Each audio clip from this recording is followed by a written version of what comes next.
오늘 찬양 예배는 104년 전 일본으로부터 침탈당한 우리 민족의 국권을 다시 되찾고자 전국 방방곡곡에서 독립선언문을 담대하게 외쳤던 3.1 만세운동을 기념하며 드리는 3.1절 104주년 기념 예배입니다.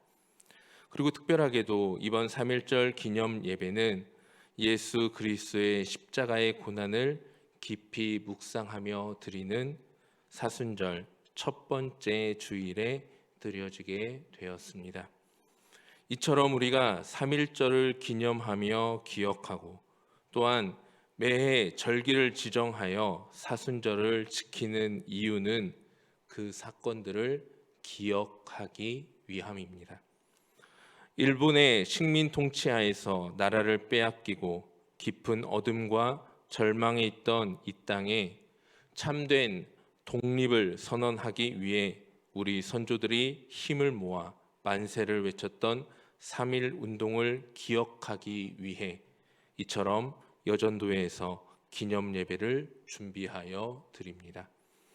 또한 매해 돌아오는 절기이지만 특별히 한 해 가운데 예수 그리스도의 십자가의 고난과 그 의미를 깊이 묵상하며 기억하기 위하여 우리는 사순절이라는 매우 특별한 절기를 지키고 있습니다. 오늘 우리가 함께 나눈 본문의 말씀은 사도 바울이 그의 인생을 정리하면서 자신의 영적인 아들이자 자신의 뒤를 이어 예수 그리스도의 복음의 일꾼이 될 젊은 목회자 디모데에게 자신의 진심 어린 충고를 담아 앞으로 그가 걸어가야 할 목회자로서의 길을 어떻게 나아가야 할지에 대하여 전달하고 있는 말씀입니다.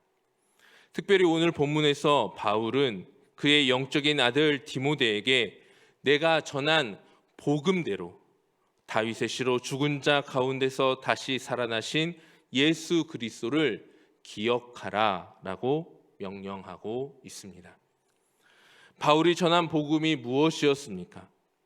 다윗의 씨로 죽은 자 가운데서 다시 살아나신 예수 그리스도입니다. 바울이 전한 복음은 다른 것이 아니었습니다. 바울이 지금 디모데에게 증거하고 있는 것은 다른 것이 아니었습니다. 다윗의 씨로 죽은 자 가운데서 다시 살아나신 예수 그리스도입니다. 다윗의 자손 예수 그리스도.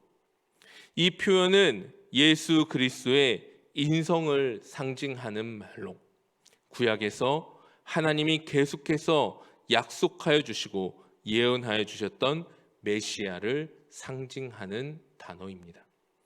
또한 죽은 자 가운데서 다시 살아나신이라는 이 표현은 예수 그리스도의 신성을 표현하는 말로 예수 그리스도께서 우리의 죄로 인하여 십자가를 지시고 죽임 당하셨지만 죽음의 권세를 이기시고 다시 살아나사 우리의 모든 죄를 사하여 주신 예수 그리스도의 최종 승리를 선포하고 있습니다.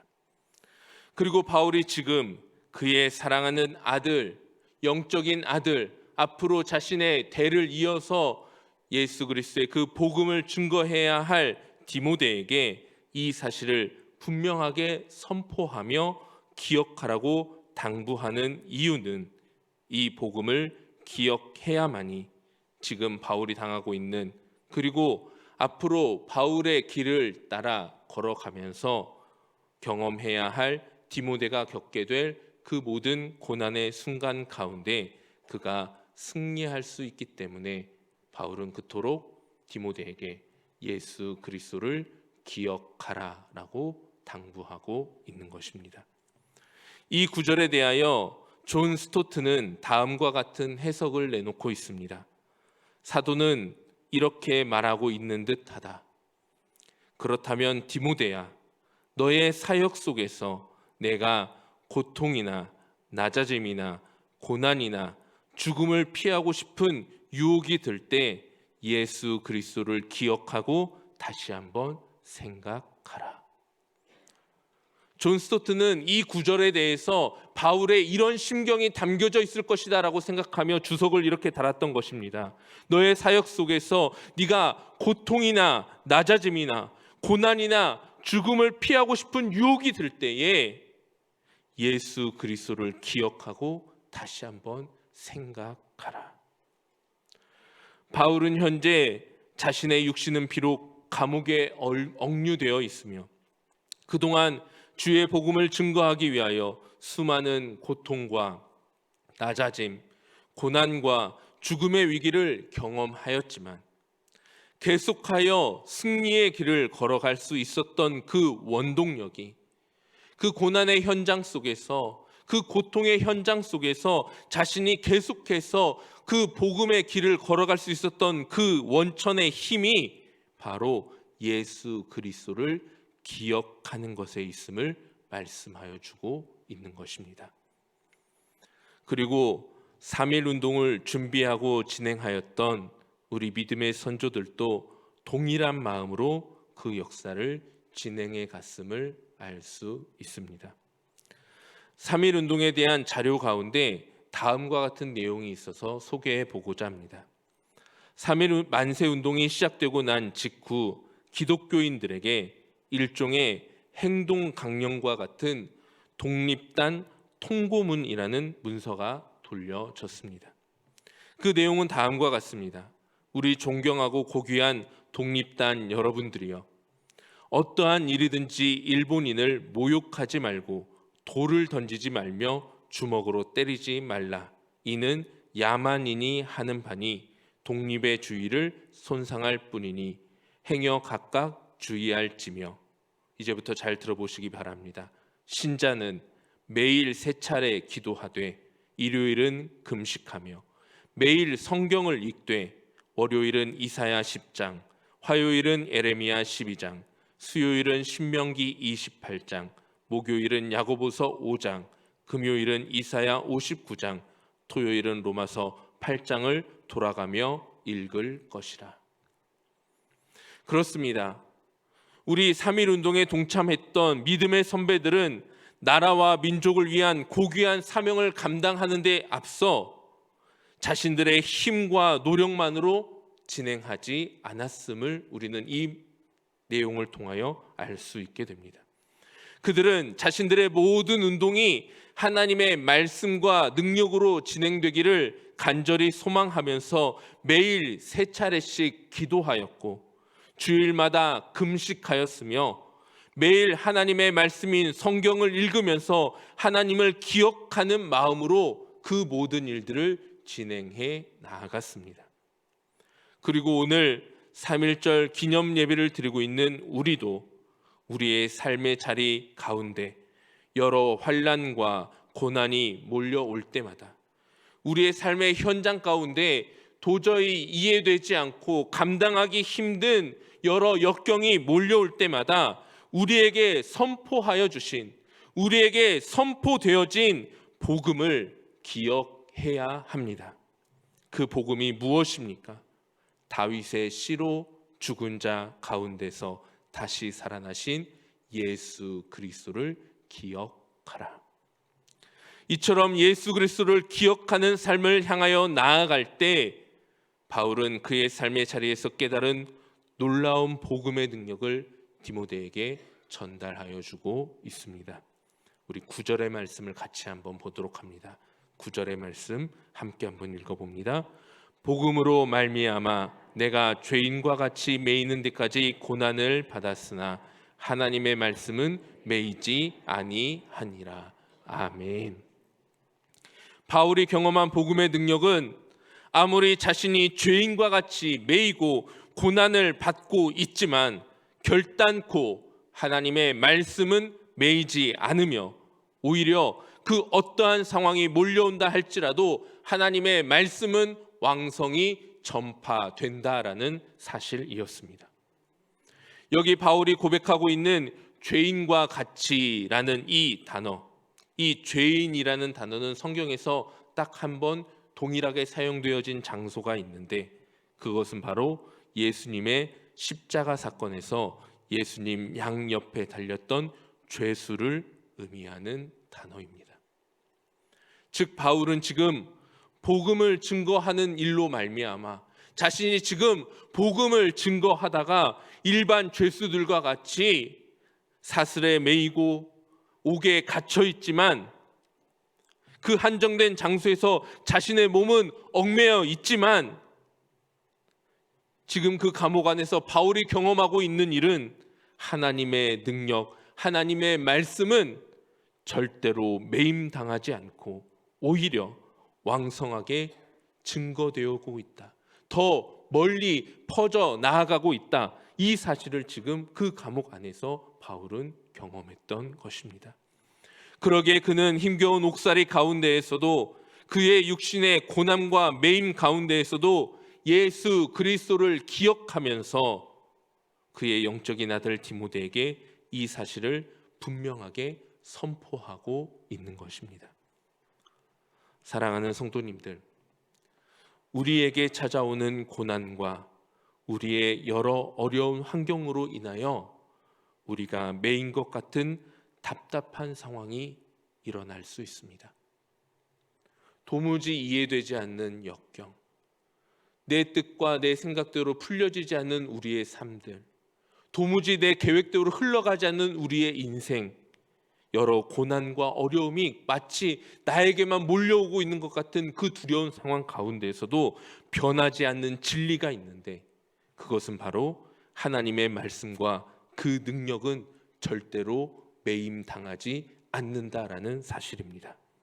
그리고 오늘 우리가 기억하며 기념하고 있는 3.1절 독립운동가들, 특별히 그 가운데 예수 그리스도를 믿음으로 복음의 능력 가운데에서 독립운동을 감당했던 3.1운동을 감당했던 이들도 그 사실을 확실하게 믿었기에 총뿌리가 겨누어지는 상황에서도 감옥에 갇혀 도저히 빠져나올 희망이 없는 순간 가운데에서도 그들의 믿음을 잃지 않고 조국의 독립과 하늘나라의 희망을 굳게 붙잡고 나아갈 수 있었던 것입니다.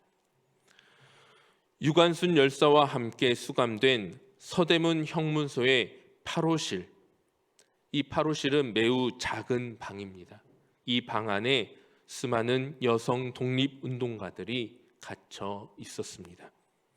그리고 그 여성 독립운동가들은 도저히 여성으로서 견딜 수 없는 참혹한 고문과 여러 핍박을 받으면서도 끝까지 조국의 독립과 하나님을 향한 믿음을 포기하지 않고 이러한 노래를 지어서 함께 고백했다고 그 서대문 형무소 8호실 내부를 똑같이 재현해 놓은 한 감옥 안에 이러한 노래 구절이 적혀 있습니다. 전중이 일곱이 진흙색 일복 입고 두 무릎 꿇고 앉아 주님께 기도할 때 접시 두 개 콩밥덩이 창문 열고 던져줄 때 피눈물로 기도했네, 피눈물로 기도했네. 대한이 살았다, 대한이 살았다. 산천이 동하고 바다가 끓는다. 에헤이 대헤이, 에헤이 대헤이. 대한이 살았다, 대한이 살았다.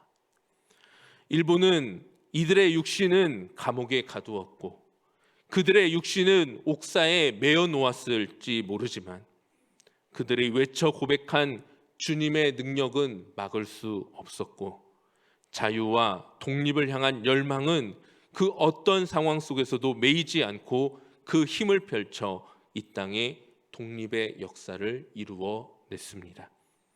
사랑하는 성도님들, 우리의 삶에 어떠한 고난과 역경이 몰려온다 할지라도 두려워하거나 주저앉아 포기하지 마십시오. 하나님이 우리에게 주신 말씀의 능력은, 복음의 능력은 그 어떤 것으로도 매임받지 않고 놀라운 능력으로 우리의 삶의 자리 가운데 역사할 것입니다. 바울과 디모데 그리고 우리 민족의 믿음의 선조들은 이 사실을 기억하였기에 예수 그리스도를 붙잡고 그 모든 고난의 시간들을 이겨 나아갈 수 있었습니다. 그렇다면 하나님은 왜 우리에게 우리의 삶의 자리 가운데 그러한 고난을 주시는 것일까요?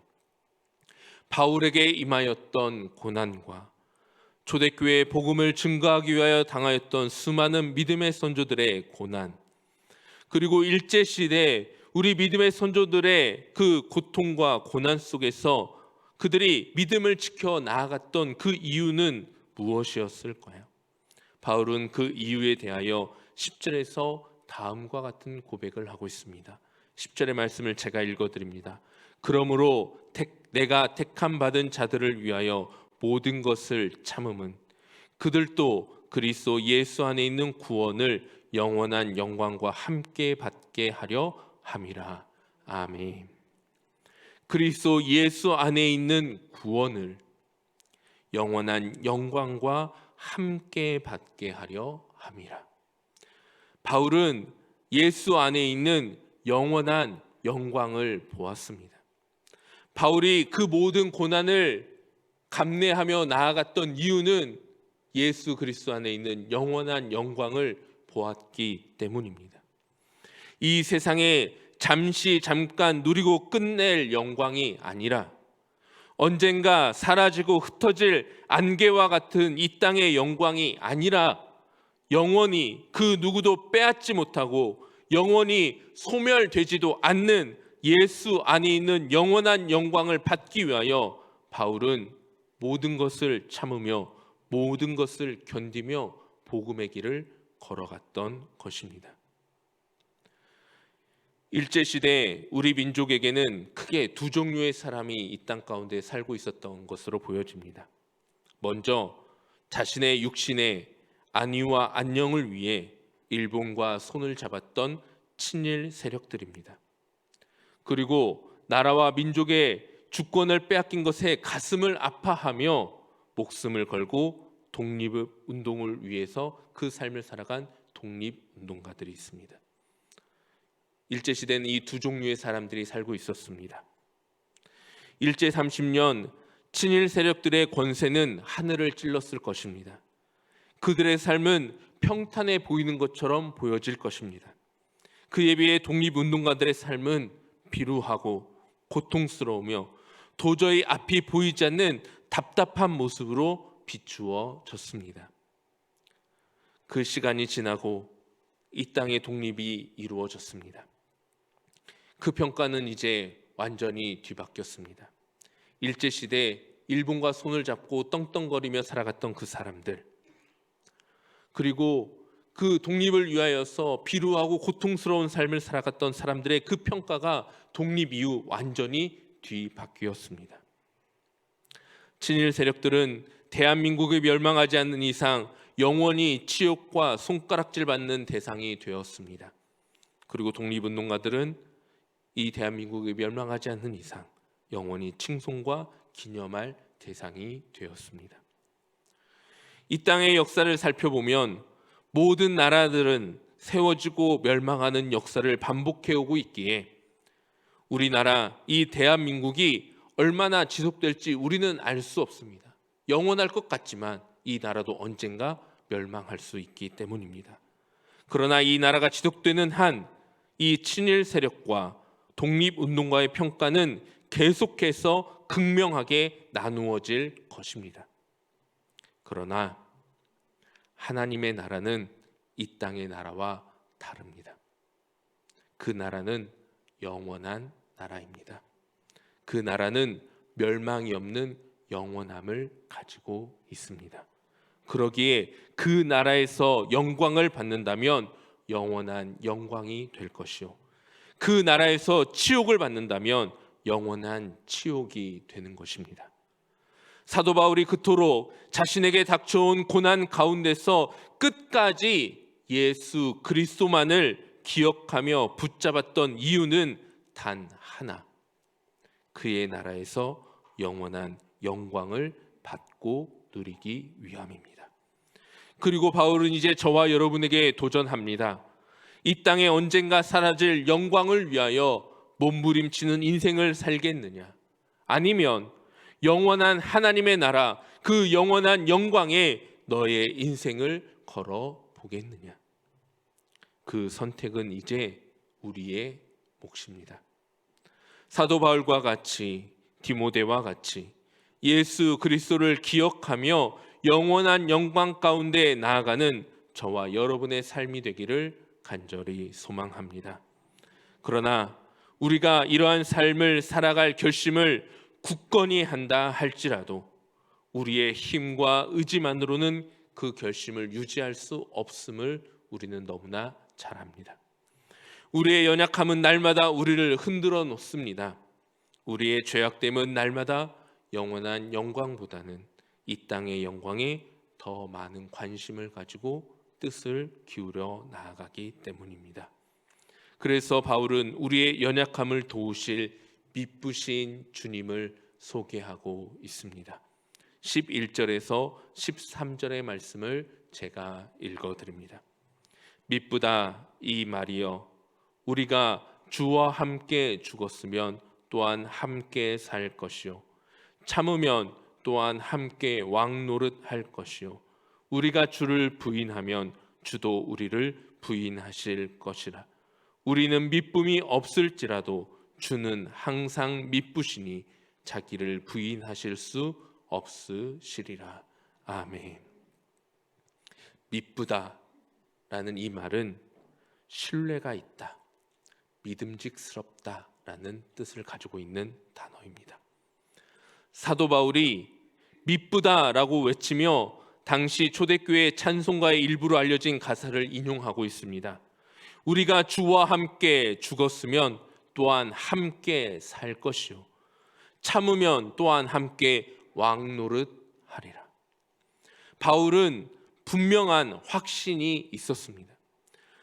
우리가 예수 그리스도를 기억하며 복음을 위하여 고난을 받다가 주와 함께 죽임을 당한다 할지라도 우리가 언젠가 주님과 함께 살아날 것이라는 부활의 확실한 소망이 바울에게는 있었습니다. 그리고 예수 그리스도를 기억하며 그분으로 인하여 고난받는 삶을 끝까지 참고 견디어내면